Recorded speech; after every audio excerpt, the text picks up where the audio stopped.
গণভোটের রায় বাস্তবায়নের দাবিতে জুলাই শহীদ পরিবারের গর্বিত সদস্যবৃন্দ, ঢাকায় অবস্থানরত জুলাই যোদ্ধাদের সাথে আজকের এই জাতীয় সমাবেশে উপস্থিত 11 দলের সম্মানিত শীর্ষ নেতৃবৃন্দ, বাংলাদেশ জামাতে ইসলামীর নেতৃবৃন্দ, ছাত্র সংগঠন সমূহের নেতৃবৃন্দ, শ্রমিক সংগঠনের সমূহের নেতৃবৃন্দ এবং আমার সামনে উপস্থিত সংগ্রামী ভাই ও বোনেরা, সাংবাদিক বন্ধুগণ, নামাজের সময় আসন্ন, কথা আমি বেশি বলবো না। আমি শুধুমাত্র আপনাদের কাছে, দেশবাসীর কাছে, শহীদ পরিবারের কাছে, জুলাই যোদ্ধাদের কাছে আমাদের দেওয়া ওয়াদা অঙ্গীকার আরেকবার পুনর্ব্যক্ত করার জন্য এখানে দাঁড়িয়েছি। সংসদের ভিতরে সরকারি দল, বিরোধী দলের এমপিরা যখন কথা বলেন তখন সকলেই জুলাই যোদ্ধাদের কথা বলেন, কেউ কেউ শরীফ উসমান হাদি শহীদের কথাও বলেন, কিন্তু কার্যত আমরা সরকারি দল থেকে তার উল্টাটা দেখতে পাই। দুইটা ভোট একসাথে হলো, একটা ভোটের রায় তাদের পক্ষে গেল, মেনে নিলেন।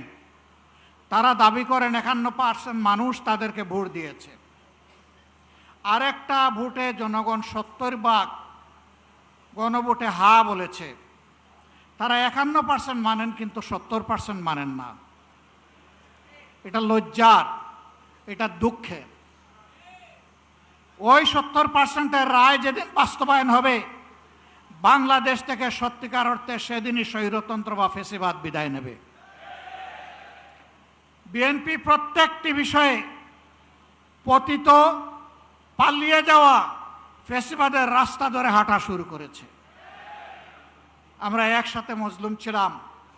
বিনয়ের সাথে বলতে চাই, হাজার চেষ্টা করেন ওই আওয়ামী লীগ হতে পারবেন না, দুর্বল আওয়ামী লীগ হতে পারবেন।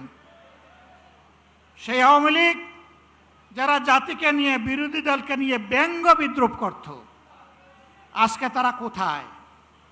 আপনারা একই কাজ শুরু করেছেন।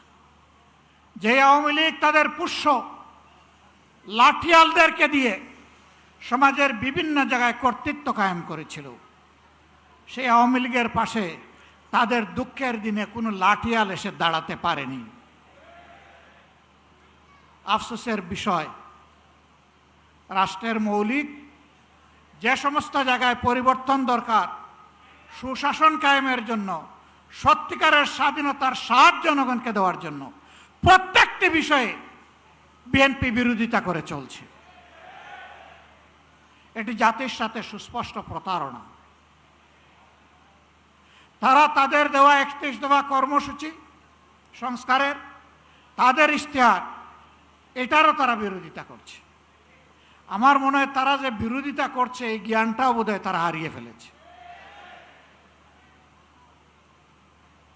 প্রিয় বিএনপি, ভুলে যাবেন না, এই জুলাই না হলে এই মায়েদের, এই বাবাদের, এই ভাইদের, এই বোনদের সন্তান, স্বামী, ভাই, বোন জীবন না দিলে আজকে ক্ষমতার তক আপনারা এনজয় করতে পারতেন না। তক্তে বসে ভুলে গেছেন? আপনারা আগেই ভুলেছিলেন। শহীদ পরিবার যখন বুকে কষ্ট নিয়ে কান্নাকাটি করছিল, শহীদ পরিবারের কাছে তখন আপনাদের ছুটে যাওয়ার সময় ছিল না। আপনারা 5 আগস্টের পর 7 আগস্ট পার্টি অফিসের সামনে দাঁড়িয়ে বললেন, আমাদেরকে নির্বাচন দাও, আমরা ক্ষমতায় বসতে চাই। শহীদ পরিবারের দুঃখ আপনাদের অন্তরকে স্পর্শ করে নাই। আহত পঙ্গুদের নিয়ে আপনাদের কোনো কর্মসূচি ভাবনা জাতি দেখে নাই। আপনারা এই বিপ্লবের বেনিফিশিয়ারি, যারা বিদেশে ছিলেন স্বদেশে আসার সুযোগ পেয়েছেন। এই বিপ্লব না হলে আপনারা বোধহয় কল্পনাও করতেন না দেশে ফিরে আসার। আমার সম্মানিত জেলের সহকর্মী, পার্টনার আল্লামা মামুনুল হক বলেছেন, বিএনপির শীর্ষ নেতারা জেলে ছিলেন, একসাথেই ছিলাম। তারা হতাশা ব্যক্ত করে বলতেন 41-এর আগে হাসিনা এবং আওয়ামী লীগকে ক্ষমতা থেকে সরানো সম্ভব নয়। 24-এর অভ্যুত্থানের পরে 8 তারিখ যখন বঙ্গভবনে শপথ নিলেন উপদেষ্টারা, বিএনপির বাংলাদেশে উপস্থিত সর্বোচ্চ পর্যায়ের একজন নেতা আর আমি পাশাপাশি ছিলাম। উনি আমাকে জিজ্ঞেস করলেন এটা কি হলো। আমি কিছু না বলে আসমানের দিকে আমার এই আঙ্গুলটা উঠালাম। তিনি বললেন আসলেই এটা খোদাই দান, এটাই মিরাকল। সেই খোদাই দান ভুলে গেলেন।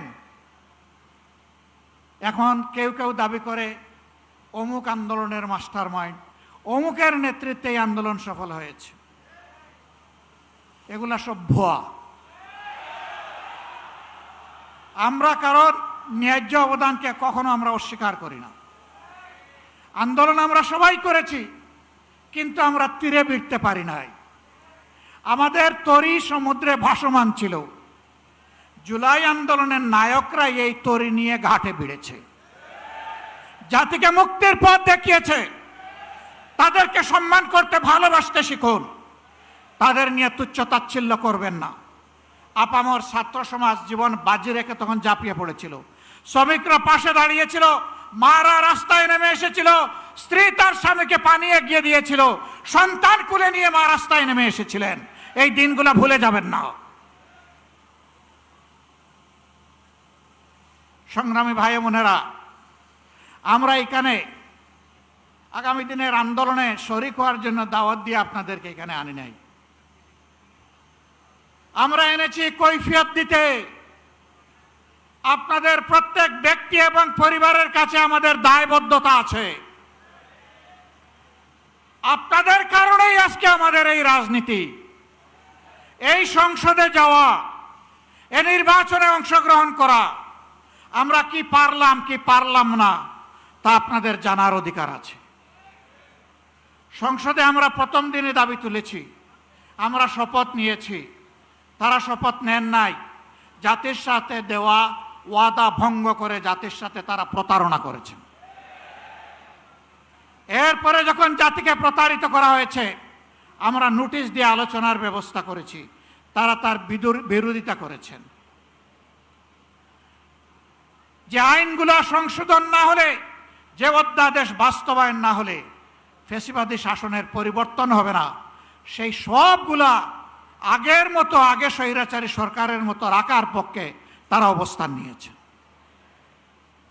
আমরা বিএনপিকে পরিষ্কার বলে দিচ্ছি, আমরা দেখতে পাচ্ছি সম্প্রতি কয়েকদিন ধরে বিভিন্ন জায়গায় জায়গায় শিক্ষা প্রতিষ্ঠানে, ঢাকা বিশ্ববিদ্যালয়ে, এমনকি এখান থেকে মাত্র কয়েক গজ দূরে মানুষের আশ্রয়ের জায়গা, আইনের আশ্রয়ের জায়গা থানা, সেই থানার ভিতরে ঢুকে দুঃখজনকভাবে ডাকসুর নির্বাচিত প্রতিনিধিদের উপরে হামলা করা হয়েছে। বার্তা পরিষ্কার। যেদিন তারা গণভোটের রায় অস্বীকার করেছেন, আমি বলেছিলাম বিএনপি আজকে থেকে ফ্যাসিবাদের পথে যাত্রা শুরু করলো। এইটা ফ্যাসিবাদ। গতকাল আপনারা দেখেছেন নেত্রকোনায় জাতীয় সংসদের নির্বাচিত সদস্য, বাংলাদেশ জামাতে ইসলামীর প্রতিনিধিত্বকারী, জনগণের প্রতিনিধিত্বকারী অধ্যাপক মাসুম মোস্তফার উপরে হামলা করা হয়েছে, গাড়ি ভাঙচুর করা হয়েছে, তার সহযোদ্ধা সহযোগীদেরকে নাজেহাল করা হয়েছে। এটা কোন বাংলাদেশ? এই বাংলাদেশকে আপনারা চেয়েছিলেন? আপনাদের সন্তানদের আবার পায়ের গুড়ালি 2 টুকরা করা হোক আপনারা চেয়েছেন? আপনাদের সন্তানদের উপর প্রকাশ্য দিবালোকে দা, কিরিস, কুড়ালার হেলমেট নিয়ে আঘাত করা হোক আপনারা চেয়েছিলেন? এই বাংলাদেশকে আমরা ধিক্কার জানাই। এ বাংলাদেশ আমরা চাই না। আমরা পরিবর্তনের বাংলাদেশ চাই, যেই বাংলাদেশে শিশু যখন ঘর থেকে বের হবে, কিশোর যখন বের হবে, যুবক যুবতীরা বের হবে, আমার মা বোনেরা বের হবে, তখন কারো বুক দরু দরু করে কাঁপবে না। তারা নিরাপত্তার সাথে বের হবে, কাজ শেষ করে আবার নিরাপত্তার সাথে করে ভিসবে। আমরা ওই বাংলাদেশ চাই। আমরা শিক্ষা প্রতিষ্ঠানে আমাদের সন্তানদের হাতে দা কিরিস কুড়াল দেখতে চাই না। আমরা খাতা এবং কলম দেখতে চাই। আমরা কোনো আদুবাই দাদুবাই শিক্ষা প্রতিষ্ঠানে গিয়ে আমাদের সন্তানদের উপর সড়িগুড়াক আমরা এটা দেখতে চাই না। এই সংস্কৃতি বন্ধ করতে হবে। যদি বন্ধ না করেন, মনে রাখবেন জুলাই শুধু 24 সালে ছিল না, জুলাই প্রত্যেক বৎসরে আছে। সে জুলাই আবার ফিরে আসবে ইনশাআল্লাহ, এবং তখন ফাইনালি ফেসিবাদের কবর রচনা হবে। শুভ বুদ্ধির উদয় হোক, জনগণের রায়ের প্রতি সম্মান দেখান, 70% মানুষের রায় মেনে নিন, গণভোটের রায় বাস্তবায়ন করুন। যদি না করেন, আমাদের লড়াই সংসদের ভিতরেও চলবে, খোলা ময়দানেও চলবে ইনশাআল্লাহ। এবং আল্লাহর পর ভরসা করে বলতে পারি, এই লড়াইয়ে জনগণের বিজয় হবে ইনশাআল্লাহ। আমরা আপনাদের কাছে কথা দিয়েছি আগে, এখনো কথা দিচ্ছি। আমার সহযোদ্ধারা যেমন বলেছেন, ইনশাআল্লাহ আগামীর লড়াইয়ে জাতির প্রয়োজনে সামনের সারিতে থেকে আমরা যুদ্ধ চালিয়ে যাব। আমাদের জীবনটা আল্লাহর জন্য, মানবতার জন্য, দেশের জন্য, জাতির জন্য। আল্লাহ যদি কবুল করেন, গর্বিত শহীদ হয়ে দুনিয়া থেকে বিদায় নিব ইনশাআল্লাহ।